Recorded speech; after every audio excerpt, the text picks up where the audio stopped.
যুক্তরাষ্ট্রের president Donald Trump ন্যাটোর মাধ্যমে চীনের ওপর 50 থেকে 100% শুল্ক আরোপের প্রস্তাব দেওয়ার পর পাল্টা প্রতিক্রিয়া জানিয়েছে বেইজিং। শনিবার স্লোভেনিয়ায় এক সংবাদ সম্মেলনে চীনের পররাষ্ট্রমন্ত্রী ওয়াং ই বলেন, যুদ্ধ কোনো সমস্যার সমাধান নয়, বরং নিষেধাজ্ঞা পরিস্থিতিকে আরও জটিল করে তোলে। ডেস্ক রিপোর্টে বিস্তারিত। যুক্তরাষ্ট্রের প্রেসিডেন্ট ডোনাল্ড ট্রাম্প ন্যাটোর মাধ্যমে চীনের ওপর 50 থেকে 100% শুল্ক আরোপের প্রস্তাব দেওয়ার পর পাল্টা প্রতিক্রিয়া জানিয়েছে বেইজিং।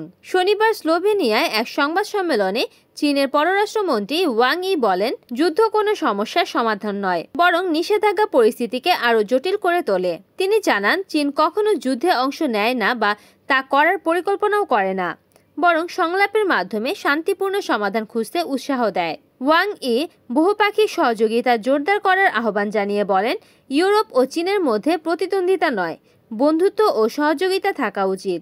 এর কয়েক ঘন্টা আগেই ট্রাম্প ট্রুথ সোশ্যালে লিখেছিলেন, ন্যাটো যদি চীনের ওপর 50 থেকে 100% শুল্ক আরোপ করে এবং রাশিয়া ইউক্রেন যুদ্ধ শেষে তা প্রত্যাহার করে, তবে যুদ্ধের অবসানে সহায়ক হবে। তার দাবি, চীনের রাশিয়ার ওপর দৃঢ় নিয়ন্ত্রণ রয়েছে, আর শুল্ক সেই নিয়ন্ত্রণ ভাঙতে পারে।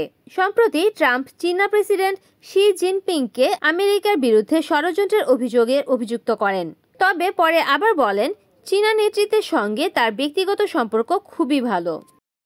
Desk news, Kamruzzaman Kamrul, NN TV।